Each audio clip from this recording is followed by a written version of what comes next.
Hallelujah. Napakabuti ng Holy Spirit at hindi niya inallowed yung mga bagay na dapat na hindi naman dapat. Kanina, about sa worship, so nagkaroon ako ng revelations coming from the Holy Spirit at naiba ang ating sermon. Actually, ang sermon ay pinaghirapan pa ng isang linggo.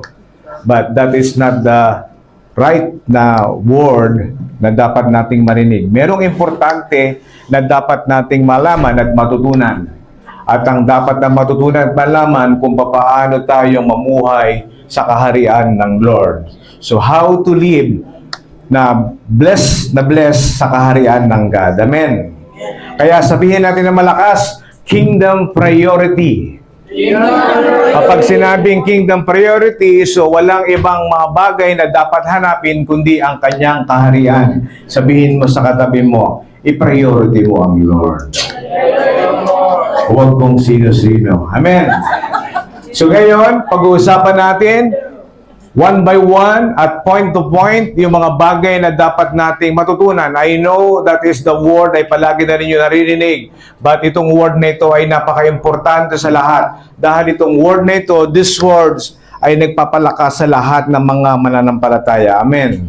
Kapag sinabing kingdom priority, so nothing else. You must be to priority ang ating kalooban ng God. At tingnan natin yung sinasabi about doon sa point number 1. Point number 1, yung sinabi ng Holy Spirit, stop worrying about life. So maraming mga bagay at maraming mga tao ngayon na nag-worry sa kung ano-anong mga bagay, especially na ako. So alam ko na kayo din ay nag-worry din sa lahat ng mga bagay. But sinabi ng Lord about doon sa 25, ito yung reminder sa lahat ng mga anak ng ating God. Sino ba ang mga anak ng Lord? Taas ang mga kamay. Amen. Lahat tayo ay anak ng Lord. Walang pwede na hindi magsabi at magsabi na tayo hindi anak ng God. Amen. Sinabi doon sa verse 25, makinig. Do not worry about your life. Kapag sinabing do not worry about your life, ito ay ina-address sa lahat ng mga bagay na nagpapaalala sa iyo at nagiging takot natin sa ating hinaharap. Marami tayong kinakatakutan. Amen ba tayo doon? Yeah. Tingnan mo yung katabi mo kung kinakatakutan mo ba yan.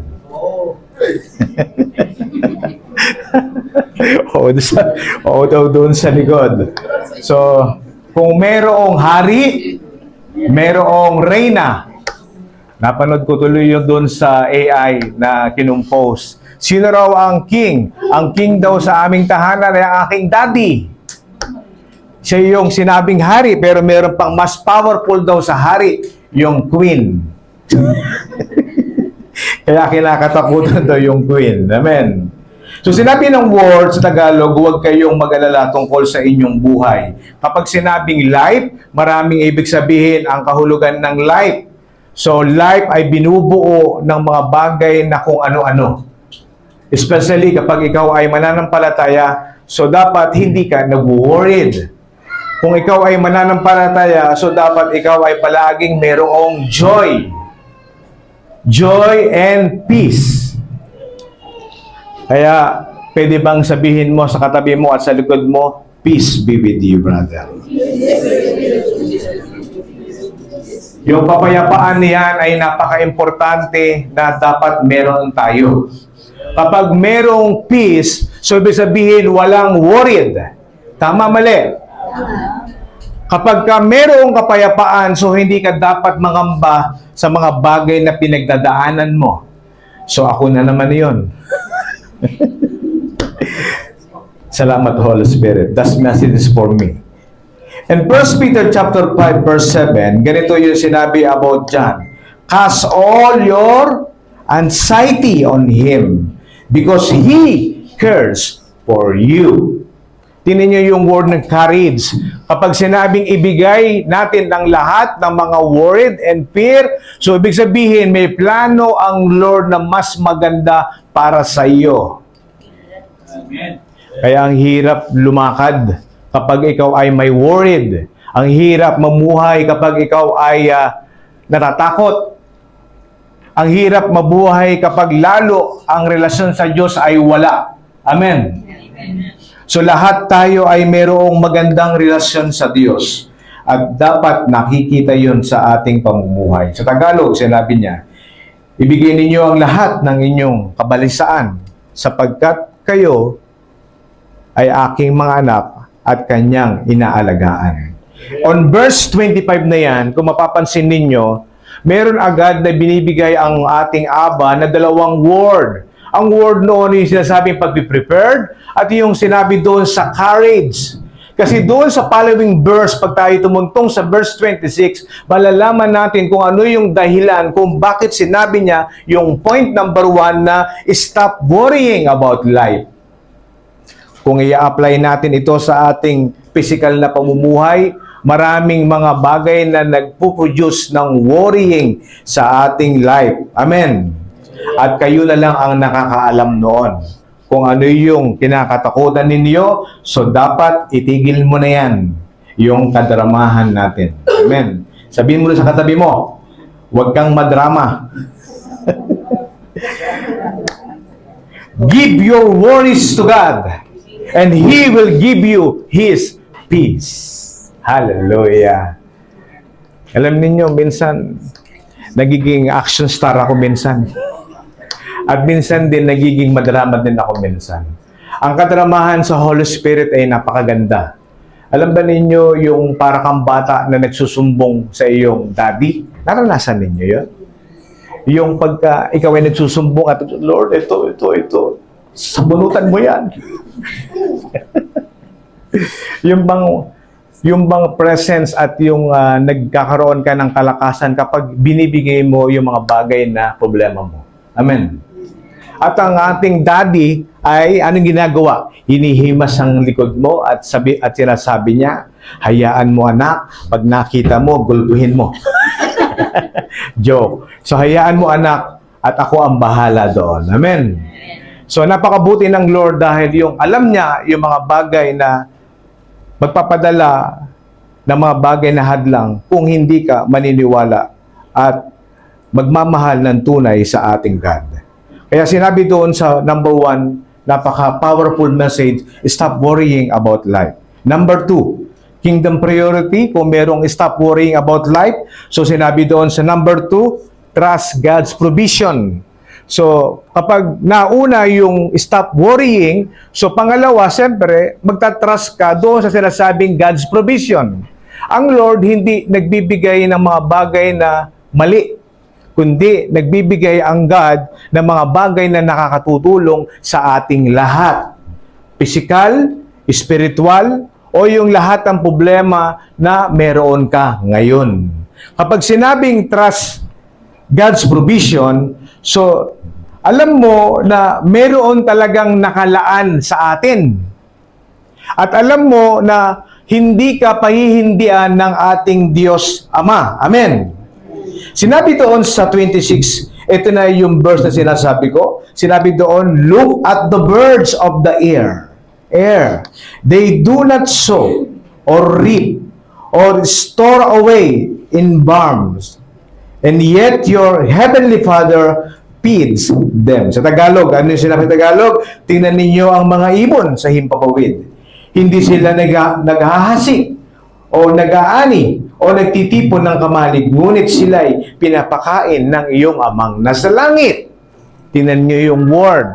So, inilustrasyon diyan yung sinasabing ibon. Kung ang ibon nga naman, tingnan mo yung ibon, kapag nakita mo dyan sa labas, so, merong joy at parang hindi na mo problema. At nakita ko kayo ng umaga, nung ako'y naglilinis ng bakuran, tinaihan yung daan. Sabi ko, ang galing ng ibon na ito. So, wala siyang mga bagay na iniisip kung ano yung mga dapat niyang gawin. Kung ang ibon ay piniprovide ang kanyang needs, ano pa kaya ang anak ng mga God dito sa RPGMI?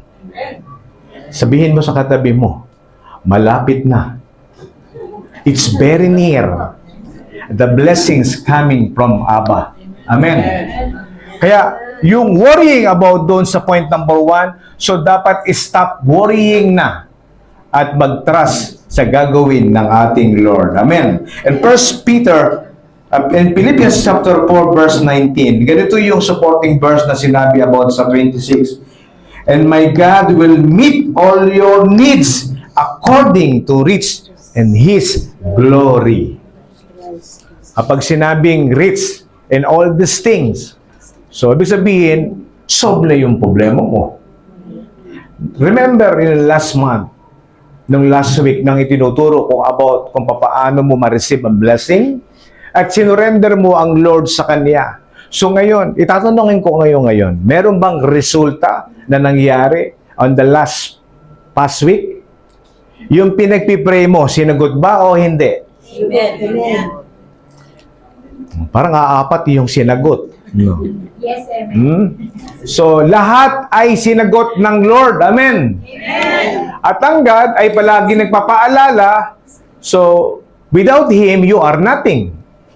Kaya palagi na dapat tayo ay nagpapasalamat sa ating God, maliit man o malaki, na blessing na nare-receive, always bring back the glory to Him dapat. Kaya sinabi ng ating Aba, yung word na ipoprovide ang lahat ng iyong pangangailangan at ang kanyang kayamanan sa kaluwalhatian kay Kristo Jesus. Alam ba ninyo yung pangako na hindi napapako? At yung sinasabi ng tao na pangako na napapako. Magkaiba yun, tama? Kapag ang tao ay nangako, ay mapapako. Pero pagka ang Diyos ay nangako, kailanman ay tutupad sa kanyang pangako. Hindi masusulat yung Philippians chapter 4 verse 9 kung walang sinasabing proven and test sa lahat ng araw-araw ng ating pamumuhay. Kapag sinabing yes, ngayon na-receive mo na, so dapat alalahanin mo palagi yung kabutihan ng Lord. Pinapatunayan ng God yung provision niya sa atin lahat ay naroroon palagi. Kaya masarap mabuhay ng mayroong banal na pagkatakot sa Diyos. Amen. Magkaiba yung natatakot at yung hindi natatakot. Kaya kapag ikaw ay born again, real Christian, so dapat ikaw ay hindi matakot. Amen. Point number 3, kung meron sinasabing provision coming from Abba, so meron din sinasabi about doon sa recognize your value sa ating Lord. Kapag sinabing recognize your value, so alam ninyo dapat kung ano yung identity at kung sino yung nag-create sa atin. At kung sino yung sinasabing superior God sa buhay ng bawat isa. Amen. You are more valuable to God the things you worry about. Matthew 6:26. At sinabi doon, ginamit uli yung verse na yan. But tingnan natin yung sinabi ni Isaiah 43 verse 4. Sinabi doon, you are precious in my sight and honored, and I love you. Hawakan ba yung katabi mo? At sabihin mo, I love you, brother. I love you, sister. I love you, all of you.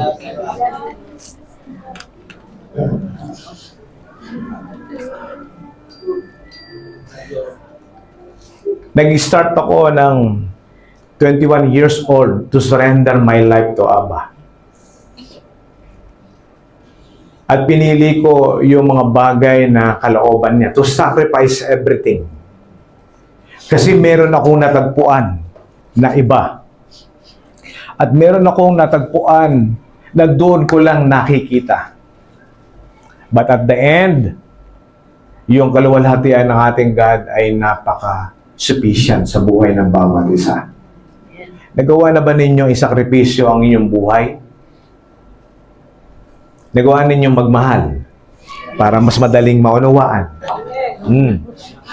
Kapag nagawa ninyong magmahal, ibibigay ang lahat-lahat. Totoo o hindi? Pati yung kapitbahay mo, ibibigay mo. Kapag mahal mo talaga. Amen. Nung sinurrender ko ang God, sinusurrender ko ang buhay ko sa Lord, so hindi ko na inalam kung ano yung magiging resulta sa hinaharap. Ang alam ko lang, totoo siyang nangako. At totoo siya na sasagot sa lahat ng mga bagay na kanyang katugunan. Sinabi sa akin ng Aba, on the time nang ako ay nag-oath sa kanya, sinabi niya, yung parang sinabi niya kay Peter, "Anak, Peter, do you love me?" Siyempre, narinig ko na yung verse na yan at narinig ko na yung chapter na yan.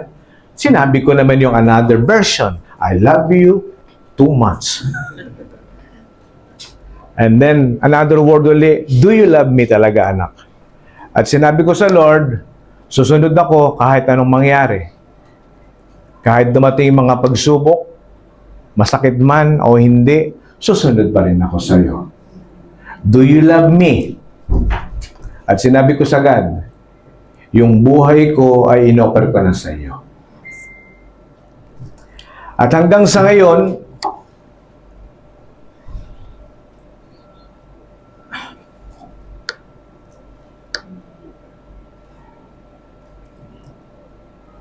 buong-buo na sinusuko ko yung buhay ko sa Kanya. Naranasan na ba ninyo yung magsakripisyo sa tao? Sa ibang tao? At yung iniisip niya, instead yung pamilya niya ay ikaw ang iniisip niya. Naranasan ninyo yon? Para lang i-provoke yung genuine love na ibinigay ng God sa iyo. Alam niyo, kulang na kulang yung buhay natin kapag usapan na pagbibigay. Ang ating God the Son, ang sabi ko sa kanya noon, "Lord, bakit ba talaga ba na ikaw ay namatay? Ano ba ang dahilan kung bakit ka namatay sa krus ng Kalbaryo?"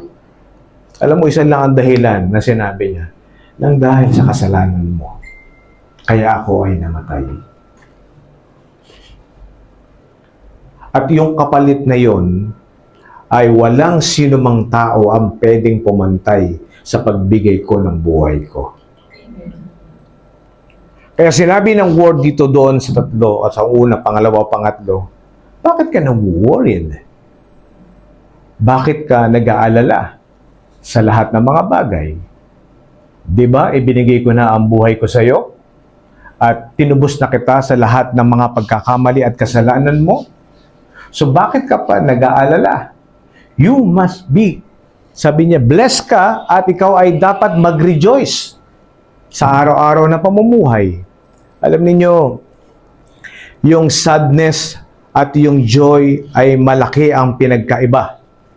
Ang sadness, merong sinasabing sinasadya at yung sinasabi na dumarating na hindi ninyo inaasahan. But kapag dumating yung sadness, so dapat, naaalala mo dapat yung mga bagay na mabubuti na mga provision ng God na ginawa sa atin.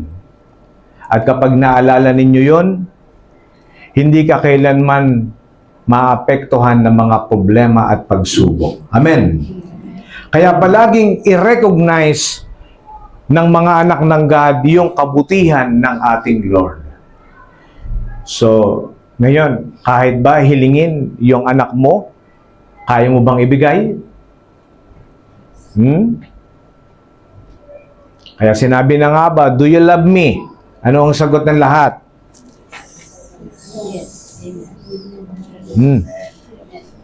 "Do you love me?" Sabi ni Aba, ano ang sagot dito?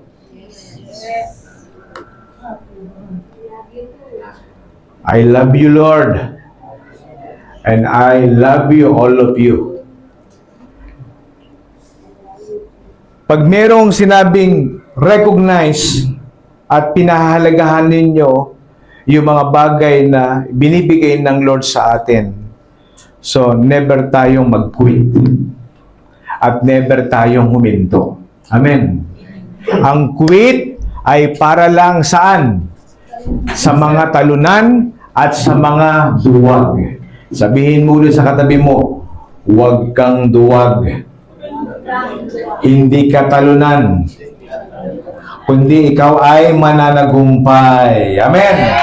Praise the Lord!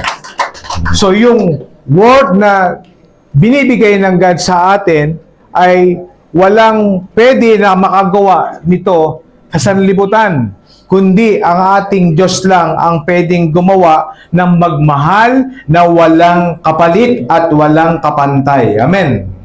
Number 4, point number 4, kung meron sinasabing stop worrying at meron sinasabi about doon sa trust God's provision and recognize your value to God, so ito yung napaka-importante sa lahat, yung sinasabing seek the kingdom first. So maraming mga churches ngayon at mga member at mga Christian ngayon, hindi nila talaga naunawaan yung about doon sa interpretasyon doon sa sinasabing Matthew 6:33. Ang Matthew 6:33 ay ibinigay yan doon sa mga tao na nakakaunawa na mayroong wisdom coming from above. Di ba ninyo nakapagtatakhan yung word na seek the kingdom first? Kapag sinabing seek, so ibig sabihin na meron kang dapat na i-find out na hindi mo kailanman sa talambuhay mo na natatagpuan na hanggang sa ngayon.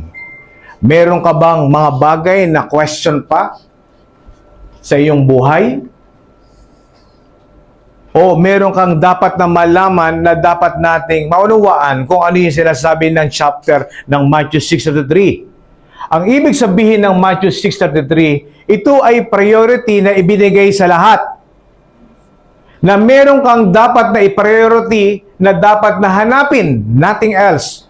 Kapag sinabing seek, so ibig sabihin, meron kang dapat na malaman at maunawaan. Ang tanong, ano yung dapat nating i-seek? At ano yung dapat nating priority? Doon sa word na ye and first, so ito yung sinasabi ng ating Aba about doon sa Matthew starting 25 to 34. Pag sinabing ye, so ibig sabihin, iwanan yung mga bagay na pinapriority mo. At i-priority mo yung sinasabi about doon sa verse na yan. Doon sa sinasabi doon sa word na 33. But seek the kingdom of God and His righteousness. Alam ba ninyo kanina, kaya inilustrasyon ng ating Lord ang ibon at sinabi ng God doon sa number 1 na stop worrying at yung sinasabi about doon sa God's provision and recognize yung lahat ng ginagawa ng God. Mayroong malaking bagay na hindi ninyo alam na nangyayari sa sanlibutan ito. At ang nangyayari sa sanlibutan ito, either na ikaw ay mapahama kung hindi mo mahahanap ang totoong kaharian ng Diyos. Ano ba yung sinasabi mo, Brother Hill? It is a literal o spiritual? Ito yung mga bagay na dapat nating malaman. Of course, ang katotohanan ay spiritual, but dapat mag-manifest ang spiritual sa physical. So, sinasabi ng God, seek ye first the kingdom. So, ibig sabihin, yung word na kingdom, ginamit doon sa Hebrew, original Bible word, ang ilustrasyon doon, ang ibig sabihin noon ay dominion. Kingdom means dominion. Yung definition ng dominion ay power, authority, and rule. Yun ang ibig sabihin noon. Ngayon, kung sinasabi ng God, at sinasabi ng chapter 6 verse 23 to seek the kingdom, so ibig sabihin, ipinapahanap ng ating God yung dating kalagayan ng tao before. Kaya kami nagkakaroon ng Bible study kasi inaalam natin talaga at nag-aaral tayo kung ano yung napaka-importanting message coming from above. Hindi pwede na magturo ang isang pastor kapag hindi priority to teach and to share yung sinasabing the kingdom of God. So ngayon, ang tanong, may pakinabang ba ang sinasabi about sa 4, seek the kingdom first? So meron. Kasi kapag nahanap mo yung totoong kaharian ng ating God, mararanasan ng tao yung totoong kapayapaan at totoong kapangyarihan. Alam ba ninyo na meron kayong kapangyarihan? Tingnan mo yung katabi mo, baka dating mangkukulam.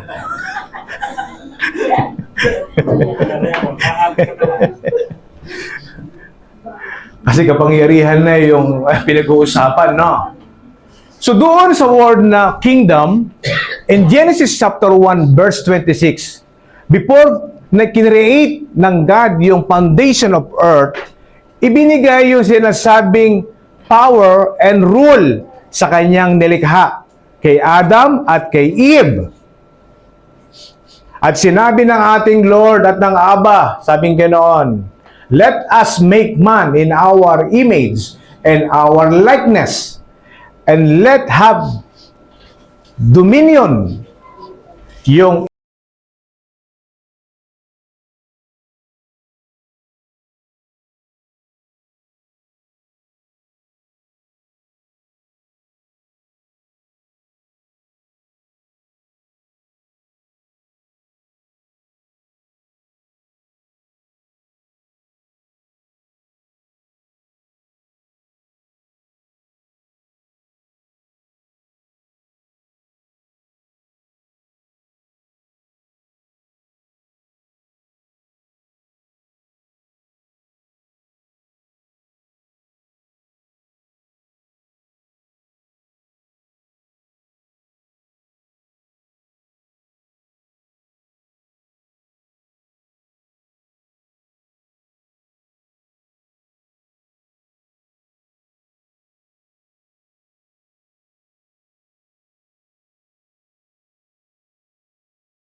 about doon sa kung paano makapasok sa kaharian ng Diyos at kung paano na maranasan nila yung totoong kaharian ng God. Sa panahon ngayon, kapag ikaw ay inosente sa kaharian ng Lord, palaging biktima ka ng mga sinasabi nating worried at yung kawalan. Ikaw ay biktima ng lahat ng kahirapan kapag hindi mo alam yung sinasabing kingdom of God. Ikaw ay biktima ng mga bagay na sakit at abala sa lahat ng bagay kasi natatakot ka na ikaw ay mawalan. Pero kung alam mo yung sinasabing kapangyarihan ng God, so dapat hindi mo dapat katakutan kung ano ang meron sa sanlibutan. Bakit? Kasi lahat ng iyan ay iyong mapagtatagumpayan. Amen. In Colossians chapter 3 verse 2, sinabi doon sa word ng supporting verse, set your minds of things above, not on earthly things. Tingnan niyo yung word. Kapag sinabing set your mind on things above, that is spiritual talk o spiritual matter. Kasi alam ng ating gadasan, yung mga alagad ay nag-worried too much. Kasi noong araw ay uso na talaga yung kahirapan. Noong araw uso na yung sakit. Noong araw uso na yung walang kapayapaan. Noong araw uso na yung siraan. At noong araw uso na yung lahat ng mga bagay na hindi nakalulugod sa Diyos. Kapag ikaw ay wala sa shelter ng kalooban ni Aba, number 1 na ikaw ay front sa lahat ng mga bagay na kapahamakan. Naniniwala ba kayo doon? Di ba sinabi ng John 10:10, si Satan na parito sa lupa, remember, siya ay para magnakaw, sumira, at pumatay. Ngayon, kung ikaw ay hindi born again, if you are not born again, so ikaw ay yung sinasabi na prone sa lahat ng kapahamakan. Kaya sabihin mo sa katabi mo, pasalamat ka. Kasi born again ka na. Baka maging kwento ka na lang. Totoo yun. Kasi mahirap sa panahon ngayon, kapag ikaw ay walang relasyon sa Diyos. Alam ba ninyo, general yung sinabi niyan, all these things shall be added unto you. Not only spiritual, kundi physical. Sinabi ay ganitong parang word. Kung ikaw ay nag-worry sa iyong trabaho, bibigyan ka ng trabaho. Kapag ikaw ay nag-worry sa iyong business, isusupply ko at imumultiply ko na mag-expand ang iyong business. Kapag ikaw ay nag-worry sa mga minamahal mo at natatakot ka na baka ikaw ay tumandang dalaga,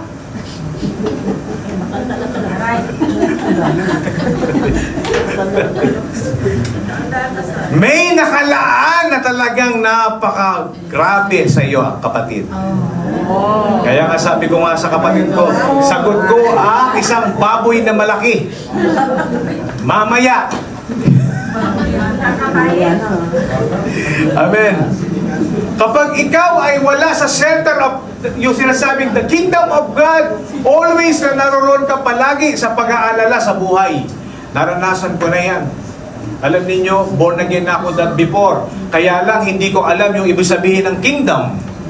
Tinuturo ng mga pastor sa amin yung mga normal na pagtuturo. Yung mag-ayuno, mag-pray, umaten sa gawain, at pagkatapos ng gawain, ikaw ay mag-tithes, at ikaw ay mag-offering. Paglabas mo doon sa church, namumblema ka na naman. Nasaan yung sinasabing itinuturo ng mga pastor na parang merong kulang? Kasi kapag hindi mo alam yung kilala, yung sinasabing identity ng tao, ikaw ay nandoon sa front of worrying talaga. Kapag hindi mo kilala ang Diyos na iyong pinaglilingkuran, paglabas mo dito, yari ka na naman. Kaya ito yung word na sakto na bakit ibinigay ng ating Holy Spirit kung bakit na dapat nating malaman. Sinabi dito, things above, not on earthly things. Kasi yung lahat ng earthly things ay nasisira at hindi permanent. Totoo o hindi? But kapag sinasabing things coming from above, ito ay hindi kailanman masisira. Kaya sabihin mo sa katabi mo, sabihin mo doon sa kaliwa, para gumanti yung kanan. Ngayon, hanapin mo ang kalooban ng Diyos. Hindi panay chismis. Praise the Lord! So tuloy natin ngayon about doon sa sinasabing explanation to how to overcome yung mga bagay na all things shall be added unto you. Kapag alam mo yung rights mo, kapag alam mo yung sinasabing identity mo, you can claim it everything. Bakit? Kasi alam mo na ang creation ay iyong amang nasa langit. At kapag iyong amang mong nasa langit ay pinapaniwalaan mo na siya yung may likha ng lahat ng langit at lupa, walang pwedeng hindi ibigay ng Diyos ang lahat ng mga pangangailangan mo. Amen. Tingnan mo ngayon, buhay na buhay ka pa. Ang ganda-ganda mo. Nakakapag-makeup ka pa. Blessed na blessed. Nabibili mo yung gusto mong damit, right? Nakakakain ka sa mga magandang restaurant. At nakakapagbigay ka ng mga bagay ng tulong kapag may sobra. So ano ibig sabihin? Blessed na blessed ang mga anak ng Lord. Kapag nalaman mo ang iyong identity at ang iyong rights, yung lahat ng mahirap magiging madali sa iyo. Naniniwala ba kayo doon? Kasi nga, yun ang kanyang pangako. All these things shall be added unto you. So ngayon, balikan mo yung kanan sa kanan mo naman. Sabihin mo, bakit ka ngayon nag-aalala? Why you are too much worrying, my friend? Too much worry, my friend. Hindi yun dapat mangyari. Kasi alam mo, anak ka ng God, alam mo na ipuprovide ang lahat. Kaya stop worrying na. Amen? Kapag sinabing all these things, so ito ay panghawakan mo na mangyayari sa iyo araw-araw. Hallelujah. Kahit wala, mayroong parating. Kahit 1 dinar na lang sa wallet mo, madadagdagan. Declare it. And God will provide. Amen. Palakpakan natin ng Lord. Point number 5. Kapag nalaman mo yung katotohanan,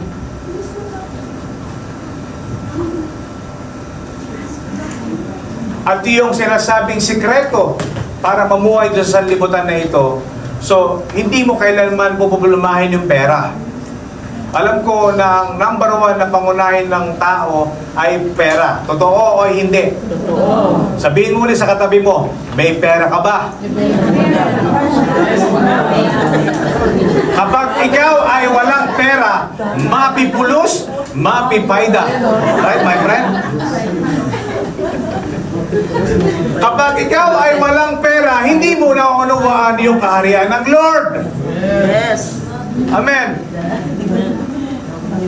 So kung pangunahin ng tao ay problema ay pera, so dapat pangunahin ng tao ang magtiwala sa Diyos. Amen. Kaya nga sinabi ko, lahat ng bagay ay magiging posible sa mga bagay na imposible. Bakit?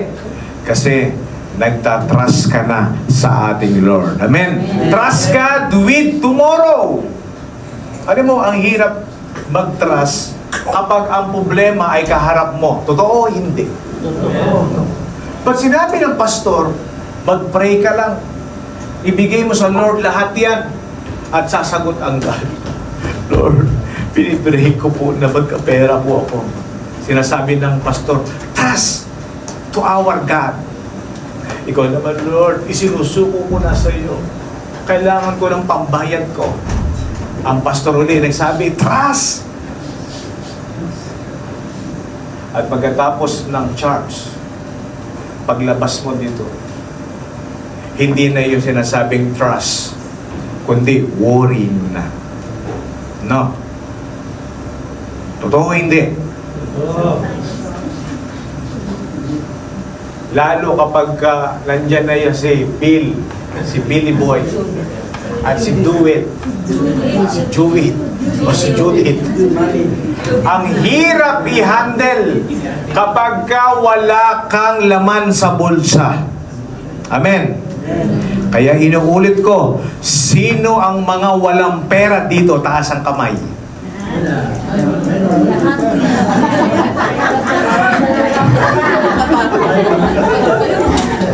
Lahat may pera na? Ha?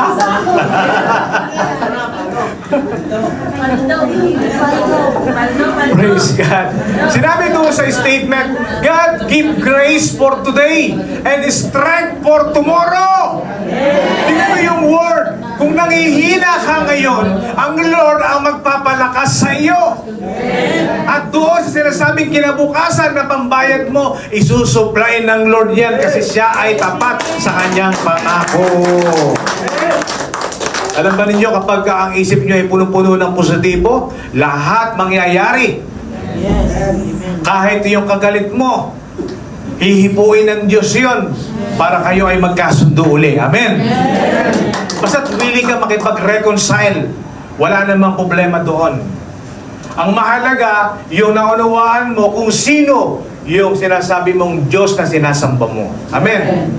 Kaya sinabi doon sa word ng 34, therefore, do not worry again about tomorrow, for tomorrow will worry about itself. Tagulugin natin kung ano yung ibig sabihin yan. Narinig ko na yan madalas sa sanlibutan.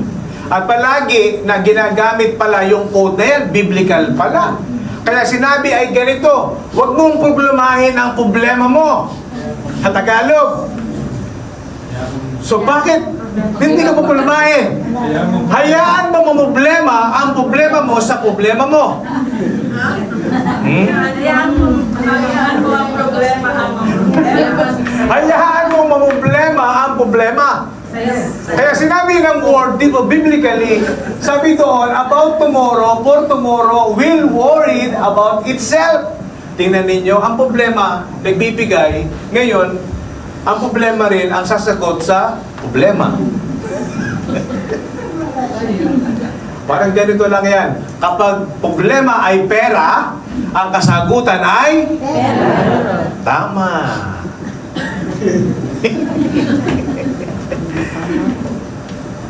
Lamentation 3 verse 23, sinabi doon, His mercies are new every morning. Great is your faithfulness. Hallelujah!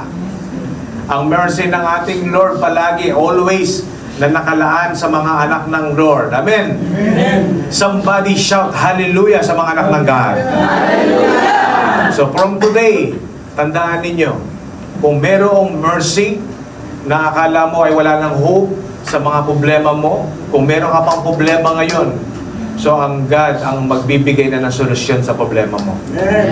Huwag na ikaw. Ang sikreto para ma-answer agad ang inyong panalangin, ibigay mo sa Kanya lahat. Kaya ito yung sinabi niya, di ba? Yung problema, hayaan mong problema about doon sa bukas. Ngayon, sinabi doon sa following verse, kapag dumating ang bukas, saka mo siya harapin. Ito yung problema na nakita ko about sa paghaharap ng problema. Ang problema dapat hindi tinatakasan. Makinig, marami kayong matututunan. Ang problema ay dapat hinaharap. At ang problema dapat sinusolusyonan. Hindi tinatakasan. Maraming mga tao na takot sa problema. Especially nung araw. Kapag ako ay na problema na hindi na ako makakain ng isang araw, talaga problemado na ako. Talagang mangyayari noon hahanap na ako doon sa kapitbahay ko na para ako'y makikain. So ngayon, yung word na sinasabi about dyan, so dapat nating malaman kung ano yung napaka-importante na pinoproblema mo ngayon. Ngayon ba hanggang ngayon ay namumblema ka pa? Oh. Totoo? Na hanggang ngayon ay hindi ka na namumblema? Bakit hindi ka na namumblema?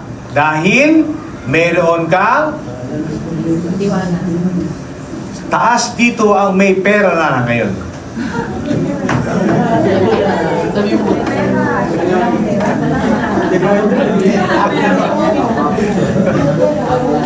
Alam ba ninyo, kami ay nagpa-practice na at minamanifest na namin, hindi peso, hindi rin BD, kundi dollars. Sinabi nga kung ano raw yung faith mo, yun ang mangyayari sa'yo. Kapag ang faith mo ay maliit, so mangyayari, marireceive mo ay maliit. But if your faith ay malaki pa doon sa sabing bundok, so malalaki rin yung mga bagay na i-receive mo. Naniniwala ba kayo doon? Dahil ang Lord, kailanman hindi pwedeng magbigay ng sapat lang, kundi labis-labis. Depende lang yan kung papaano mo siya kinikilala. Depende lang din yan kung papaano ka nananampalataya sa Kanya. But kami, ang kilala namin Diyos na sinasamba namin, siya yung Diyos ng langit at ng lupa. At lahat ay ipurprovide niya anuman ang iyong hilingin. Amen! Kaya, Edlin, malapit na yan mamayang hapon. Sinabi doon sa lesson, God has already prepared the grace you will need for tomorrow. Kaya iniisip mo pa lang at isasambit ng iyong panalangin at ang iyong salita, alam na ng Diyos kung ano ang iyong needs at pangangailangan. Bakit pa siya naging almighty kung hindi niya alam ang needs mo? Ito ang hirap. Sinurrender mo na sa God, then paglabas mo, kinukuha mo uli. Alam niyo yung ibig kong sabihin? Kapag sinurrender mo doon sa Lord, if you are surrender everything to God, so dapat huwag mo nang kukunin uli. Let it be. Siya yung dapat na gumalaw sa buhay mo. Parang ganito lang yun. Naranasan ba ninyo yung talagang pagod na kayo? Yung too much tired? Sa Arabic, taban? Halatul, taban? Yung bang parang wala ka nang magagawa at talagang lahat ng pinuntahan mo ay tinanggihan ka na. Ngayon, ang solusyon mo na lang ay surrender everything. Kanino? Kay Kumar. Surrender to Him. Kasi kapag surrender mo yung lahat ng bagay, so dapat walang word na, Lord, akin na uli iyon. Ano yung ibig kong sabihin about dun sa word? Kapag ibinigay mo na sa God yung mga problema mo, huwag mo nang dapat kukuhanin. Kasi kapag nag-worried ka, yun yung ibig sabihin na kinuha mo uli.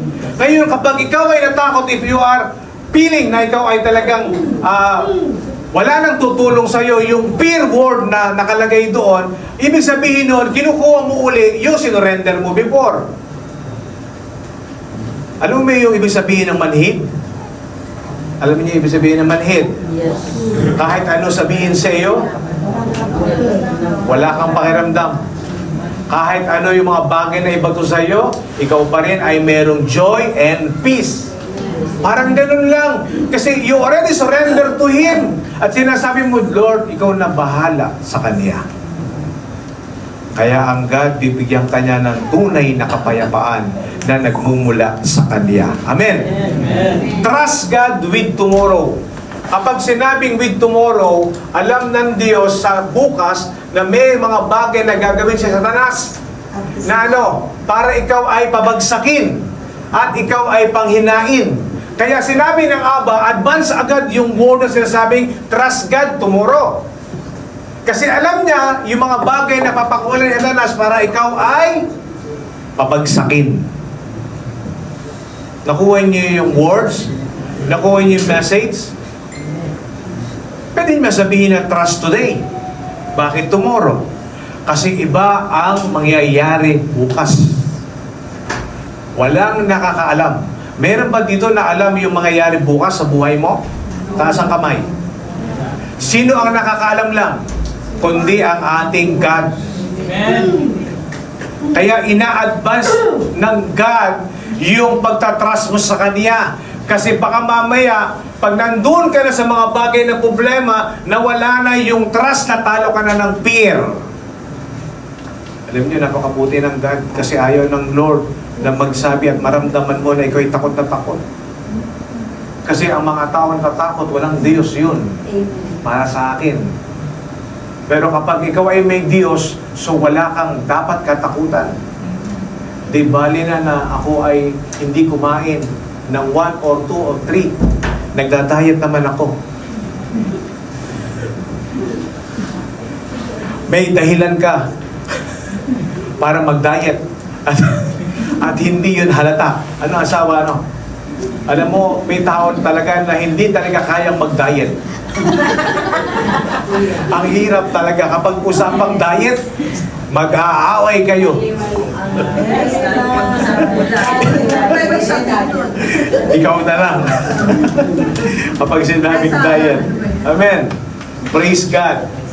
Kung meron sinasabing trust God with tomorrow, Lord, ito yung parang pinaka-advance na pwedeng mangyari.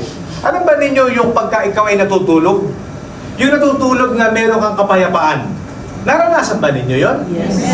Yung pag natutulog ka ay straight na ganito.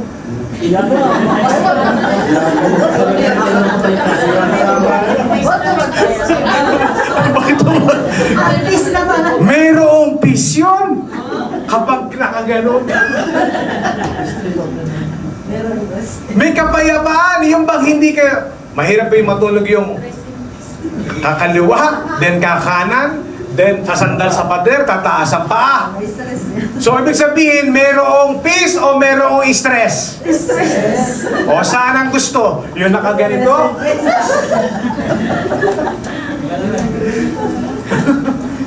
Amen? Yun yung sinasabi ng ating Aba na mag-trust ka. Kasi kapag ikaw ay nagtatrust, wala kang dapat maramdaman na kahit anong worried at maramdaman ng lahat ng mga bagay na mahirap sa sanlibutan ito.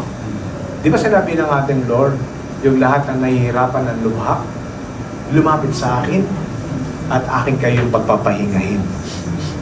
Another na word na naman ulit, pagpapahingahin. Actually, kung nalaman ninyo yung nabasa ninyo about sa 5,000 na pinakain ng Lord. Sa 5,000 doon, sa word na yan, sila ay galing doon sa gera, sa malayong paglalakad. At umabot yung mga bagay na kahinaan ng katawan lupa. Ano yung kahinaan ng katawan lupa that time? Gutom at pagod. Alam ba ninyo yung Gethsemane? Merong isang place doon na napakagandang place at green surrounding ng mga grass doon sa lugar na yon. Sa malayong paglalakbay, hirap, uhaw, gutom ang naranasan ng 5,000 na crowd, more than that pa. Nung dumating sila doon sa sinasabing peace place, ang unang sinabi ng ating Aba, makinig kayo, magkakaroon kayo ng idea. Sinabi ng ating God the Son, paupuin sila. At pagpahingahin. Alam ninyo, yung pag-upo nila, naranasan nila yung sinasabing para kang nandoon sa 5-star hotel. Alam niyo yung point na stress ka, problemado ikaw, nag-aalala ka dahil wala kang pambayad doon sa yung sinasabing kuryente, o wala kang pangbigay ng baon doon sa anak mo, o yung pambayad doon sa mga utang mo. Marami siguro na nag-aantay din ng miracle coming from God. Kaya nga sila ay sumunod doon sa lugar na yon. Nakita ng Lord at nakita ng God yung unang problema, na i-heal muna yung kanilang spiritual bago ang physical. Nakuha niyo yung point? Kapag heal totally ang spiritual, yung physical susunod doon sa kagalingan. Uulitin ko ulit. Kapag ang taong problemado at lahat ng mga bagay na dinadanasan niyang stress, ang unang-unang sinasagot ng God sa iyong panalangin ay hindi yung panalangin na gusto mo na magkapera.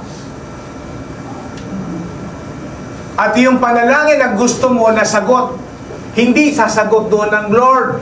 Ang unang-unang ibibigay ng Lord ay sinasabing kapayapaan sa iyong puso.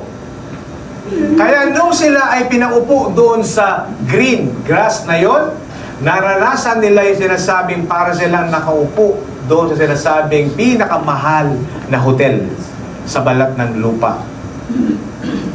Biruin mo, ang unang ipinipare ng God sa iyo ay yung sinasabing lugar na pananatilian mo.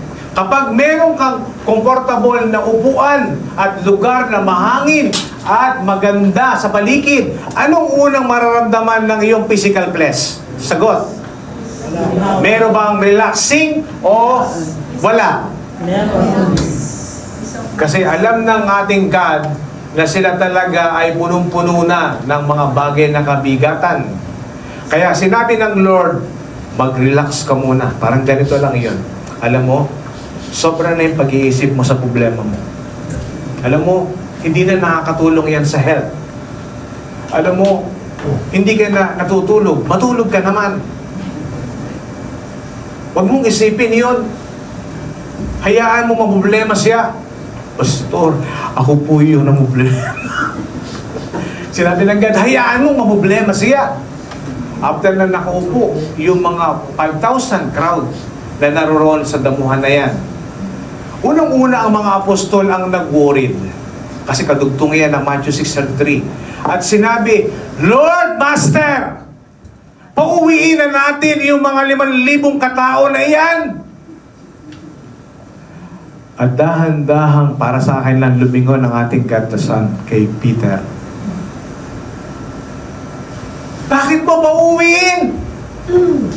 Alanganin ang oras ng magdadapit hapon na. At ang lugar na ito ay walang bakala at walang cold store na mabilihan ng pagkain. Kaya sinabi ng ating God, sa mga audience, meron doon ang mga bisita na meron 2 isda at tama ba, Kuya Jericho? Kabisado na yan eh. So 2 isda at 5 tinapay. At sinabi ng ating God, yan ba ang meron tayo? Opo. At nakita ng tax collector. At sinabi ng tax collector, hindi mangyayari ito. Biruin mo, 5,000 more than that, 2 isda at 5 tinapay lang. Paano kami magsusurvive? Tingnan ninyo ha, ilagay ninyo yung lugar ninyo na kayo din ay audience doon sa lugar na yon. Kapag nakita mo ang layo-layo ng inyong nilakad, 100 o 500 meter ang nilakad ninyo, at doon kayo umabot sa tirikang araw at wala kayong madagdan ng tubig at pagkain. So ano ang magiging feel at ng inyong reaksyon pagdating nyo sa lugar na yon? Parang ganito lang yun. Totoo ba yung sinundan natin? Baka tayo nasunod sa mali. Totoo hindi? Kasi sinabi ni ito, sumunod daw ako, kaya sumunod lang din ako. At yung iba nagsisihan. Ayan, sinasabi ko sa inyo, di ba? Hanggang ngayon, hindi kayo makakain? Ngayon, sinasabi niya, 2 isda at 5 tinapay. Ilan tayo dito ngayon? 5,000. Sa 5,000 tao na yon, kung ibibilang ninyo ang inyong sarili, sa 5,000 tao na yan, so lahat sila hindi nagtitiwala sa Diyos. Pero meron silang naising sumunod. Bakit sila naroroon? So meron silang gustong patunayan. Tama, mali. At yung tax collector na yan, yan ang talagang pinokosan ko doon. Sinabi niya, hindi magagawang mapakain yung 5,000 more than that.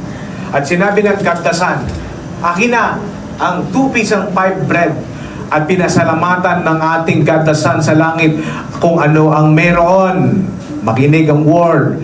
Kung ano ang meron. At nag-pray ang ating Kaddasan. At pagkatapos i-pray, ibinaba yung sinasabing bulto-bultong isda at bulto-bultong tinapay. At sinabi ng Kaddasan, ipamigay ninyo lahat yan. Siguro yung mga ibang mga Spirit of Thomas naroon. Alam ba niyo yung Spirit of Thomas? Ha? Siya yung sinasabing to see is to believe. Siya yung doubtful man. Nakita niya sa mata sa mata, ang ginawa ng ating Kaddasan. Kaya sinabi ng mga taga-tao doon, grabe, paano nangyari? At nag-start na i-distribute ang lahat ng tinapay at isda. Ito pa ang pinaka maganda sa lahat. Take note. Bakit ko pinuha yung chapter and verse na yan? Nung nasupply ang lahat ng needs, may sumobra pang 12 bakul. Tingnan ninyo. Sinabi, kung ano ang meron ka, doon magsisimula ang pagpapala ng Diyos. Amen. Alam ninyo kung ano ang meron kayo. At alam ninyo kung saan nanggagaling yung mga bagay na yan. Kaya sinabi ng word, trust God with tomorrow. That is the final verdict na ibinibigay ng God. At doon sa ating sinasabing konklusyon, doon sa powerful message na ibinigay ng God, walang nakuha. At sinabi dito ay about sa word na sa 5, ulitin ko ulit, sa final challenge natin, kapag ikaw ay merong relasyon, ng good relationships coming from Abba, so hindi mo man na magagawa yung sinasabing number 1 point na mag-worry sa lahat ng oras at sa iyong buhay. Kung ikaw ay kilala mo ang iyong sarili at alam mo ang ating God na siya ay faithful God, so hindi ka pwedeng magkaroon ng mga bagay na pag-aalinlangan at yung provision ng Lord ay always there sa buhay ng ating mananampalataya. Amen. Kung ikaw ay totoo na nagmamahal sa Lord, so dapat nire-recognize mo palagi yung lahat ng mga ginagawa niyang pagpapala, maliit man o malaki sa buhay natin ngayon. Pagkatapos mong i-recognize yung lahat ng yan, umpisahan mo na ngayon kung papaano na mahanap yung sinasabing totoong kapayapaan at totoong sinasabing pagpapala na nagmumula sa Diyos. Pastor, masama ba yung isipin ko yung aking anak? Masama ba yung mag-overtime ako palagi? Masama ba yung attend ako sa isang buwan, isang beses lang? Masama ba yung hindi na ako ma-attend ang mga gawain ng Diyos? So, tanong ko sa iyo, ano ba ang priority natin sa ating natutunan for today? Seek ye first the kingdom of God. At ito yung idinidiin ng ating God sa atin na yung problema mo, actually, ito ay napakasimple lamang. Yung problema mo, hindi yan malaking big deal. kung maunawaan mo yung sinasabing kaharian ng Lord. Amen. Yung pagliban sa mga gawain, hindi ba ninyo alam, baka mamaya naroon pala yung kasagutan ng problema mo sa message na ibinigay ng God. Madalas ganun yung nangyayari sa amin. Kapag kami ay nagpipray, so naghahanap kami ng mga kasagutan. Ang kasagutan, always we find out doon sa sinasabing gawain ng God, kasalita niya. Kasi naroon at tinuturo ng Lord yung mga solusyon na ibinibigay ng Diyos sa atin. Amen. Tayo tayong lahat.